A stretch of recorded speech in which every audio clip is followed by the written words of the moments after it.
Welcome to Moments with MindLeaps this Friday. My name is Rebecca Davis. I'm the founder and executive director of MindLeaps, and thrilled to have you here with us again this Friday for an interview with one of our very famous people, Anderson, and I see him already joining. Anderson Carvalho is the founder of his own dance company, Anderson Carvalho Dance and Choreography. He's also a graduate from the University of Cape Town and has dual degrees from Codarts University, one of the most amazing universities in Europe for the performing arts, and Fontys University in the Netherlands. And he grew up in Brazil. So all of these things together will make this interview fascinating. And I see him here, so let me request for him to join in so we can get started. Joining around the world, I know you're going to be very excited for this interview with Anderson. Hi, Anderson Carvalho, how are you? Hi, Rebecca. I'm doing well. And yourself? Gosh, well, and I see some beautiful artwork behind you. Oh, thank you. This is I made myself. I had a feeling that that might be your own work, and I'm going to be so excited to hear about how you mix all of these different art forms together. Thank you so much for joining us today. Yeah, and thank you for giving me this opportunity to present and share my work with your community. Well, you know that everyone at MindLeaps and our broader community of artists in East Africa, all of us have become immediate fans of yours after this tremendous work at Ubumuntu Arts Festival this past July.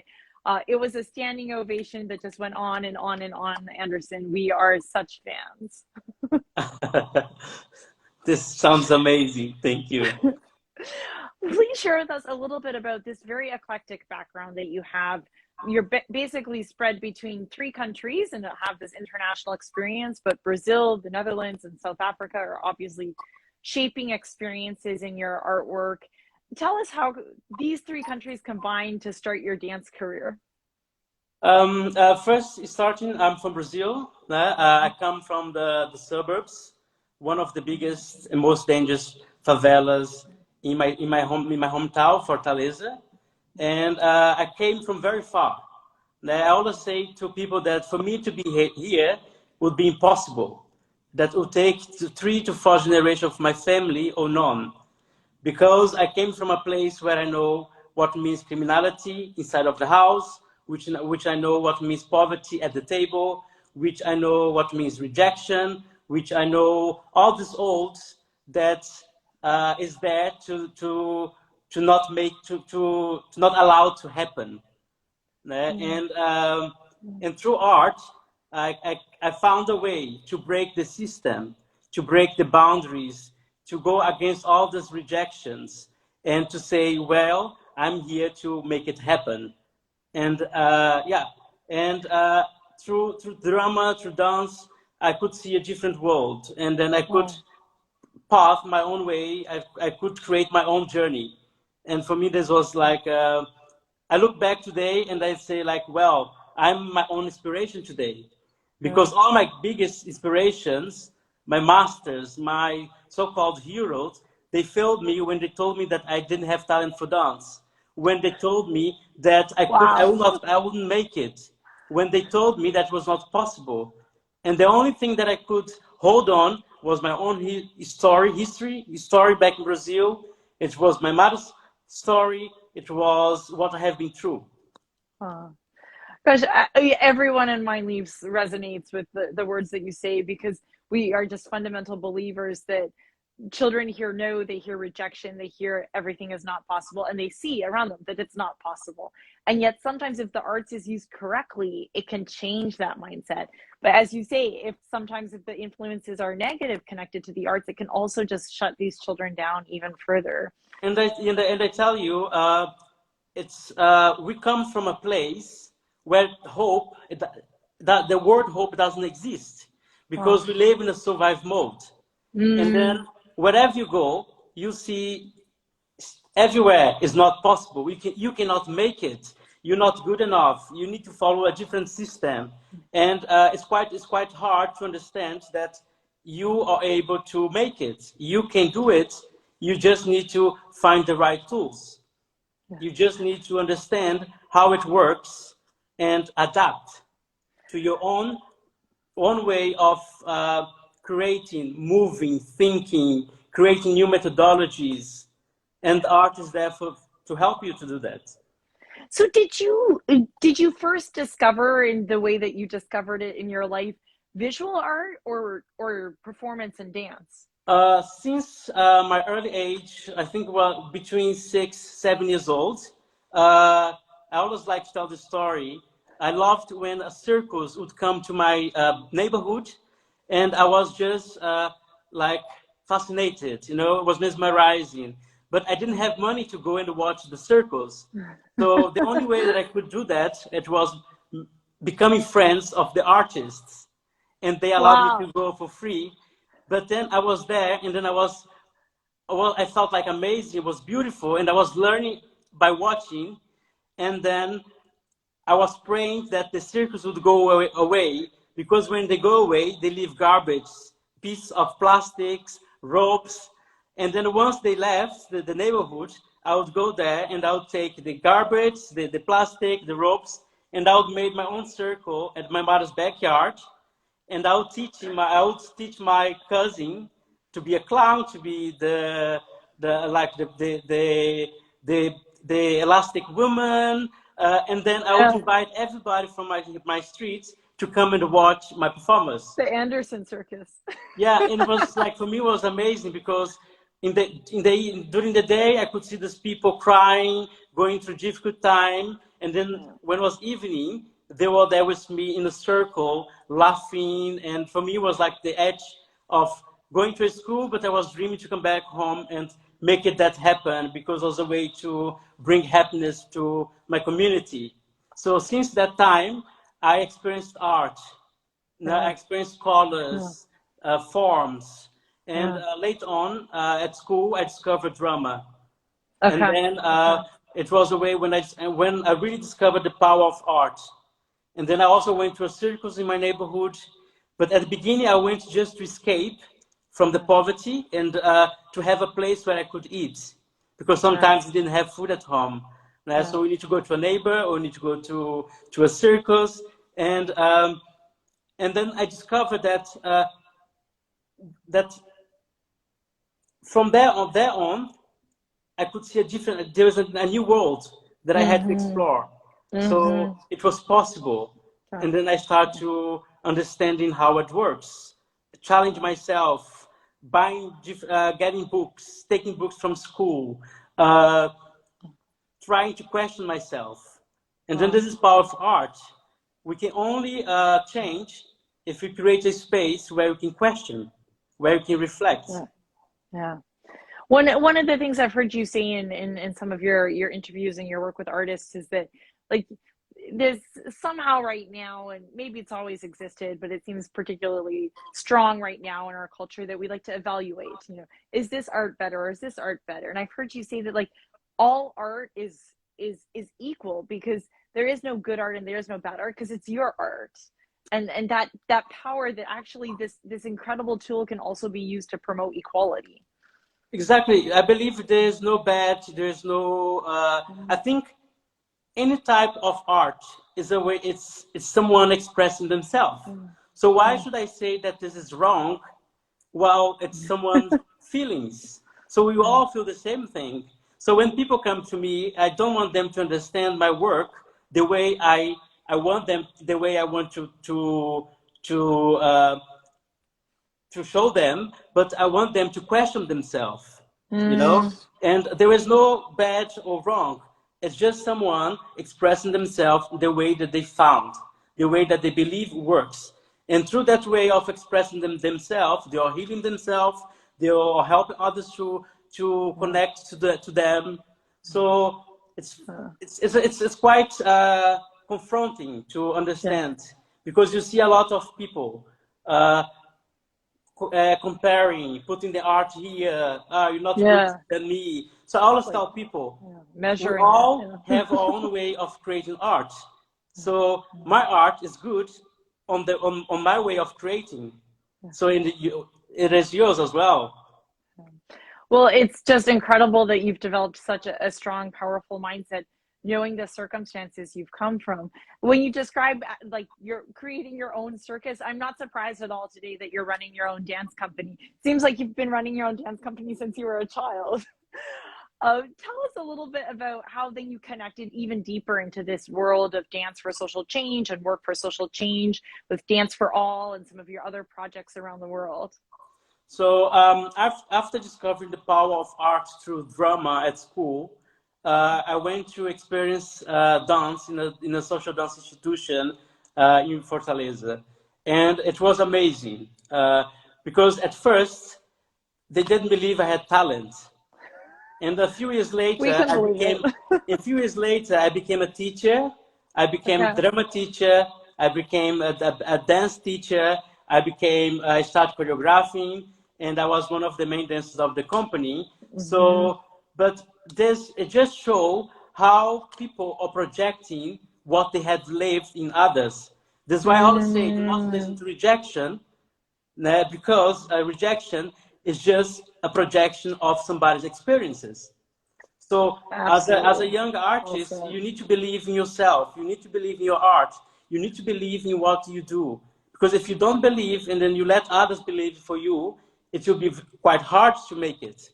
So, and in that project, a social dance project, I start to question about where I come from, where I Okay. was living, and I start to question what has happened in the past that made who I am today. I start to question where I come from, Mm-hmm. why I Yeah. come from, why they took my rights of not having paper and a pencil to play with it when I was a kid.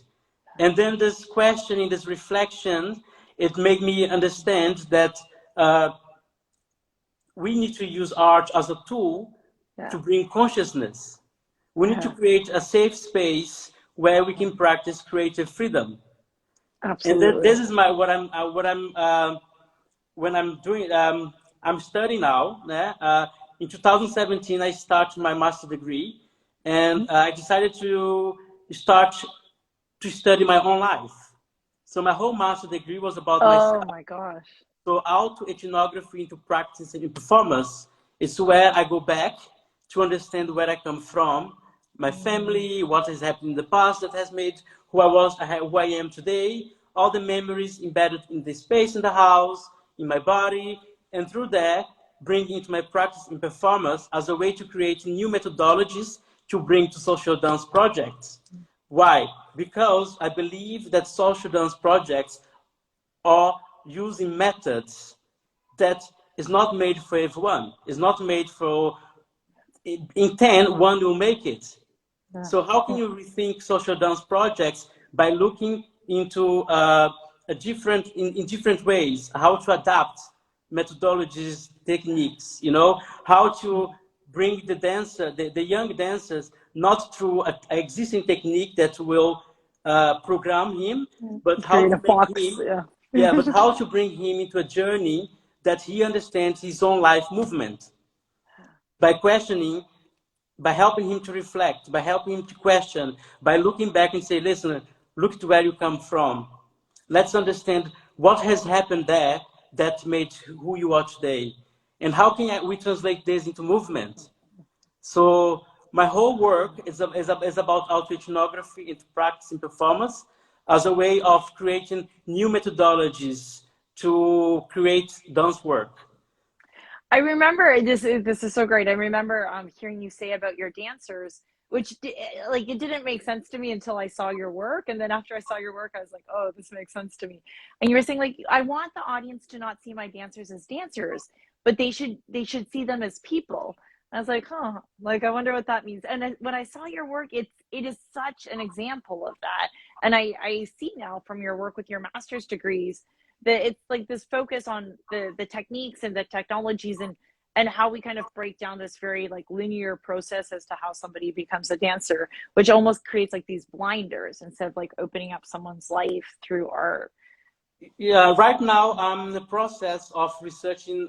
My work, it never has a end result. It's an ongoing research. Mm, So when I mm, left the room, it's a yeah, reflection on relationships, yeah, on these yeah, modern and liquid relationships. How are you today? Who are you? yeah, Né? And which space are you at this moment?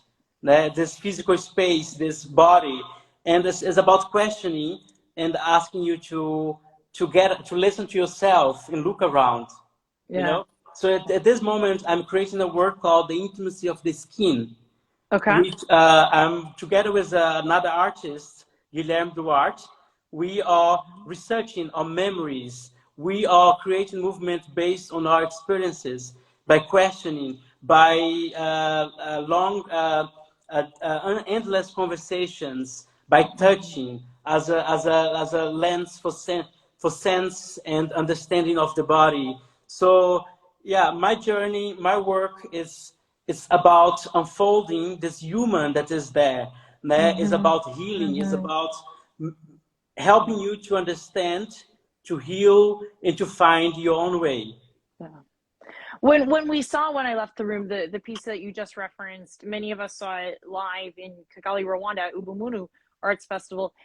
Like liquid relationships is such a great way to describe what we were watching unfold on stage. And it was such a powerful work, Anderson. I mean, we were there with hundreds of people, but like my group of people was quite thick because it was the MindLeaps crowd. But in particular, I was sitting with 4 people. And after so all of us were just kind of like, we're watching the show, and your piece starts, and we're like, like zoomed into this amazing experience that was unfolding for all of us. And afterwards, the 4 of us talked about it, and each of us had a different interpretation, a different emotional journey watching that piece. And I love how you talk about your work, because that's exactly kind of what you're saying, right? Is how do we live ourselves through what we see these dancers living through themselves, which is, generated by you. It's like such a unique experience, just even as an audience member. It was very interesting that throughout the process, one of the dancers came to me and said, I thought I had applied for a normal job. Because like I really make it, I bring the human that is inside of you, that is hidden because of all this technology, this modernity, all this liquid, solid relationships. And we end up forgetting who you are. We put so much labels on us. Yeah. I'm a dancer, and I'm a ballet dancer, and then I can do 5 pirouettes, and I do. It's so many labels that you end up forgetting that there is more. Yeah. We need to connect more. We need to as a community move together. It's this other thing that I'm trying to understand. I understand art community. I understand art very well in its essence, but I'm still trying to understand what means community, because in practice, because wherever I go, for me it's very hard to understand because I don't see it as an artist, because I'm always observing. I'm always trying to learn. I'm always trying to understand the environment I'm in, and I'm always observing this. And it's something that I'm trying to bring to my work as well. Now, what is community? Now, how can we as a community, art community, move together? Because what we see that everybody is isolated, doing their own work. There's no conversation, there is no connection. And how can we change? How can we rethink about art community? Yeah, I mean, I think speaking about kind of like this process that you go through and how you talk about like what does it mean for you as the creator, what does it mean for your artists, what does it now mean for the community? I mean, these questions maybe are not new, but what's so different for me in interacting with you and your work is they somehow that bleeds over onto the audience and into these people who are around the creative process but not involved in the creative process. And we also get that experience when we interact with your work, which frankly, like I have not seen before. Even though I've seen a lot. It's really remarkable, Anderson. And this question that you raise about community, I mean, it's so relevant to the world today. You say like it's a question that keeps coming up. It comes up because history keeps repeating. Yeah. We keep just letting go. We keep just moving forward. We keeping, okay, my work is the best work. I do it. Okay, I get more funding. Okay, I do this better than them. And then I end up forgetting that we're dealing with human. We're dealing with kids. I have seen in social projects, people dismissing kids just because she went to another school to do another class. And then why are not another communities together? Why they're not sharing knowledge? Why they're keeping the knowledge to themselves and taking a picture with a kid with a plate and believing that this is a social change? It's not a constant. It's not a constant change. Like it doesn't keep going for far. It will stop somewhere. So it's something that we need to rethink. And I think, I mean, I hear you even in this conversation, and I've heard you speak so many times about kind of using dance and the arts in general as a tool. And I think right now, when we look around the world and when we look at this repetition of history, the situation in Ukraine and Russia, I mean, we can take examples from the countries that you're in, examples from the country I'm in, and yet still we kind of think of, dance as staying in that box of like entertainment, or in my country, we love to like cut arts programs when there's not enough money or public funding for things. But we never really understand that it's actually part of the solution for the problems that we're trying to solve. Yeah.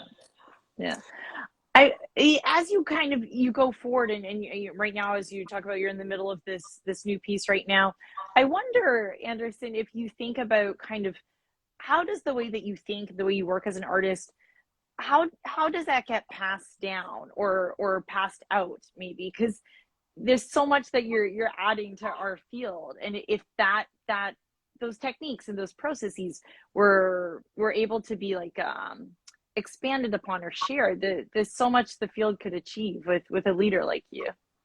Yeah, like the journey I'm at this moment is very interesting because I'm taking everything that I have experienced in my life throughout my journey, like adapting techniques, getting healing techniques, and combining with drawing, combining with multimedia, combining with movement. But when movement is not taking a ballet, taking contemporary, but creating movement from your experiences, and putting all together to create a different way of creating dance, dance. And my idea is that in the future I can expand, I can share with others, because sharing my work is just a small piece of a whole cake. Yeah. I'm waiting for the day that you open like the Anderson Institute, and we're going to enroll all of the MindLeaps alumni students in the Anderson Institute. Okay, so you've mentioned this work that you're doing right now. This is in the Netherlands. Tell us, how do we experience the final product? Will it be performed? How can we participate in viewing your creation? So I will be doing a presentation in December 16, 17 in Holland at MAPA, Moving Academy for Performing Arts. It's the place where I'm researching, where I'm being helped by other artists, get inspired. But I'm planning to get this work, this research that I'm doing, and bring it to Cape Town and create a work in Cape Town with Cape Townians dancers. Yeah. Okay, great. So then will it go to Brazil? And at some point you have to come to the United States. Yeah, the idea is that you go in the future, go move around. Okay. Sharing knowledge, exchanging, inspiring others, going to social dance projects, bringing light to those that need. Wow. Well, so tell me, one of the other things that all of us were in awe of is the quality of your dancers. And I know you say like it's not about the 5 pirouettes, it's not about your legs high, it's about them as human beings on stage, which is so refreshing and important these days. And yet, I must say, Anderson, they are gorgeous dancers and their stamina is incredible. How do you source your dancers? I think you're looking for dancers now. What is your next step in interacting with dance artists? So, like now, for Anderson Craft, I'm used to work with 2 types of dancers. For 9 years, I have been working with Dance for All in South Africa, creating work for them, inspiring the kids, sharing my story so that we can create a common ground and together create a nice movement journey. And I also work with professional dancers. So I do look for high quality dancers. They're amazing. The room, they experience something different. So when they come to the room, they come full of labels, and I just tell them, okay, you dance beautifully, but let's find a different way of moving. Where does your movement come from? You know, why do you move this way? So what has happened that made you bring this way of this groove? And then together we start to shape and build one movement language. Yeah, I mean, it's awesome watching the quality of dancers you work with at the student level and bringing out their creativity, and then the professional levels were just like, wow. Okay, Anderson, my last question for you. So if you could like wave a magic wand and have the dance world change or evolve or achieve something, like, and you didn't have to do all the work to make it happen, it would just happen once you wave your magic wand, like at the circus, what would be your wish for this dance field? My wish is that that together we can create a safe space that we can practice creative freedom, where we can allow everybody reflect, and the most important, that we can allow them to question. And from the moment that this happens, we can experience the power of transformation. And art is the only tool that can bridge the link, that can link. Because if you see the world that you are today, we are expanding every day, we are reducing, we are multiplying, but we are not unifying. And Yeah. this is dangerous. Yeah. So people are being left behind because the others are running, the other expanding or multiplying, some are reducing. It's what is going on at this moment in the world. It's very sad, you know, like it's too many corruption, too many violence, it's war. And how can you use art in a more meaningful way? I see so many social dance projects running for fun, for marketing, for a social change that is not there. Yeah. So we need to bring consciousness to the kids in a way that they can get empowered, they can question, and they can change their own lives. We have the tools, but we are not giving the right tools to the kids. We are frustrating them. We are not teaching them that they can. We're not telling them every day that, listen, this is a camera, go take a picture from the class. Listen, we need to feed them. Beyond just coming to the class and have a class and then go home, you need to be a good dancer. So my wish is that we as a community can work together. Gosh, My wish is that I go to Brazil and the social projects that close the door at my face, they allow me to share the knowledge. My wish is that I go to South Africa and the art community comes together as one. My wish is that in Holland, people allow others to have their own space. So my wish is that we live as a community through art. I totally hope we find this magic wand, because this idea of creating a safe space for creative expression and freedom, I don't think that there's anything that could be more valuable than that. Anderson, it is such a pleasure to listen to how you think, to watch this creative process unfolding from the sidelines. As I say, all of MindLeaps, we've said it like thousands of times now, we are huge fans, and we would love to do everything we can to support this vision. It is so important for the world and for the communities that are making up the world. Yeah. Thank you as well. Thank you for this opportunity, and thank you for doing this beautiful work you're doing. It's very important. We need more. We need more Rebeccas. We need more Andersons. We need more social organizations that are there for the sake of humanity, that are there for social change. So thank you for your work, for your impact, for your change. It's beautiful to see how things develop, how people are smiling, you know. We bring in happiness. We bring in life to people. Well, thank you so much, Anderson. And one day we hope you will visit one of the MindLeaps programs. It will be a treat for all of us. Thank you. Okay, thank you. Have a wonderful night. And thank you, everyone, thank for joining you. us. Thank you.